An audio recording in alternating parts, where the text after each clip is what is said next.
दोस्तों, आप देख रहे हैं हॉरर नेटवर्क 13। अगर आप दुनिया की सबसे डरावनी और सच्ची घटनाओं के बारे में जानना चाहते हैं तो चैनल को सब्सक्राइब करें। आइए आज की एक सच्ची घटना के बारे में जानते हैं। दोस्तों, मनीष और रानी की नई नई शादी हुई थी। शादी के 15 दिन के बाद ही मनीष को पूना में एक बढ़िया नौकरी मिल गई। दोनों खंडाला छोड़ पुणे आ गए। पुणे आकर वो दोनों बहुत खुश थे। उन्हें सिर्फ चिंता इस बात की थी कि बहुत ढूंढने पर भी उन्हें भाड़े का मकान नहीं मिल रहा था। अंत में मनीष के एक दोस्त ने उन्हें एक घर सुझाया जो कि सिर्फ 2000 किराए पर मिल रहा था। खास बात ये थी कि बिजली और केबल का बिल भी भाड़े के बीच ही शामिल था। मनीष और रानी को ये बात थोड़ी अजीब लगी और उन्होंने ब्रोकर से पूछा कि घर आखिर इतना सस्ता कैसे था। इस पर ब्रोकर ने उन्हें बताया कि लोग इसको भूतिया घर मानते हैं, इसीलिए इस घर में कोई भी रहने के लिए तैयार नहीं था। पर मनीष और रानी भूत प्रेत पर जरा भी विश्वास नहीं करते थे। उन्होंने बिना कुछ सोचे समझे घर के लिए तुरंत हामी भर दी। अगले ही दिन दोनों अपना सामान लेकर उस मकान में रहने आ गए। इस नए घर के ग्राउंड फ्लोर पर रसोई थी और फर्स्ट फ्लोर पर हॉल और एक कमरा था। ऊपर वाले कमरे में जाने के लिए घर के बाहर से सीढ़ी थी, जबकि छत पर जाने के लिए सीढ़ी कमरे के बीच से थी। मनीष पूरे दिन अपने दफ्तर में रहता, जबकि रानी सारा समय घर संभालने में लगी रहती। दोनों अपने नए घर में खुश थे। जैसा कि उन्हें बोला गया था कि इस घर में भूत प्रेतों का साया है, वैसा तो उन्हें कुछ भी नजर नहीं आया। ना ही इस तरह का कोई डरावना अनुभव महसूस हुआ। हाँ, एक बात जरूर थी कि रात के ठीक 11 बजे जोर से कोई उनके कमरे को खटखटाता था। जब वह दरवाजा खोल कर देखते तो वहां कोई नहीं होता था। ऐसा 4-5 बार हो चुका था। रानी और मनीष ने सोचा कि शायद आसपास के पड़ोस के बच्चों की शरारत होगी और इस पर उन्होंने ज़्यादा ध्यान नहीं दिया। इसी तरह और कई दिन गुजर गए।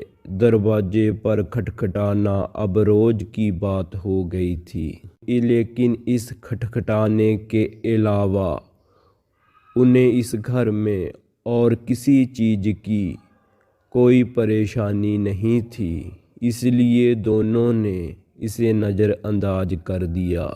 एक दिन रानी की सास का फ़ोन आया और रानी ने बातों बातों में उन्हें दरवाजे वाली बात बता दी। पूरी बात सुनकर रानी की सास चिंता में पड़ गई। उन्होंने 2 दिन के बाद मनीष और रानी के भाई से बात कर उन्हें कुछ दिनों के लिए पूना उस भूतिया घर में भेज दिया। रानी का भाई जगदीश और मनीष का भाई रमेश, उन दोनों को भी भूत प्रेत पर कम ही विश्वास था, इसीलिए उन दोनों ने इस बात पर मजाक उड़ाया। मनीष के दफ्तर से आने के बाद सब लोगों ने मिलकर खूब गप्पे मारी और खाना खाने के बाद सब सोने चले गए। रानी और मनीष के भाई हाल में ही सो गए और मनीष और रानी अपने कमरे में सोने चले गए। अचानक रात के 1 बजे मनीष की चूड़ियों की खनक से जाग खुल गई। उसने देखा कि रानी का कमरा खुला था और वह छत की सीढ़ी पर चढ़ रही थी।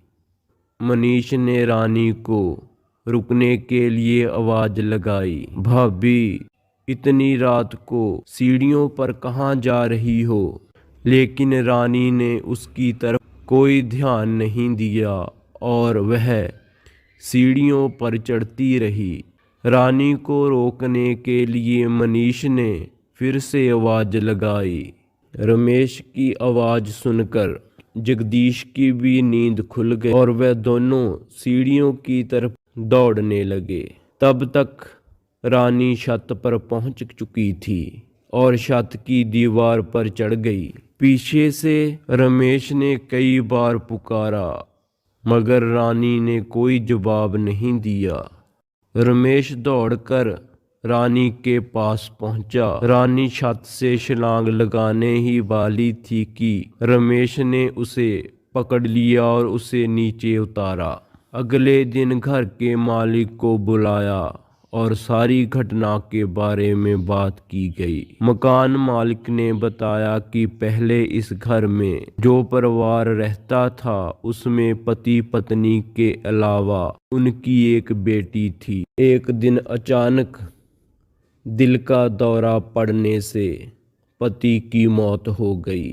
पत्नी ने बड़ी मेहनत से अकेले अपनी बच्ची को पालने लगी, किंतु पिता की मौत से बेटी बहुत ज़्यादा आहत थी। अचानक एक दिन उसकी बेटी भी चल बसी। पति और बेटी की मृत्यु से दुखी उस औरत ने एक दिन इसी छत से कूदकर खुदकुशी कर ली थी। लेकिन उस औरत को इस घर से बहुत प्यार था और उसकी मौत के बाद कोई भी इस घर में आए वो उस औरत को पसंद नहीं था। अगर कोई भी इस मकान में रहने आता तो उस औरत की आत्मा उन्हें डराकर जहां से भगा देती थी।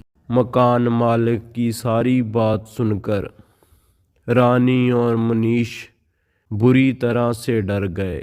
अगले ही दिन मकान मालिक को मनीष ने घर की चाबी पकड़ा दी और दोनों घर छोड़कर चले गए। रानी और मनीष अब भी किराए का घर ढूंढ रहे हैं, लेकिन अब तक उनको कोई भी मकान नहीं मिल रहा।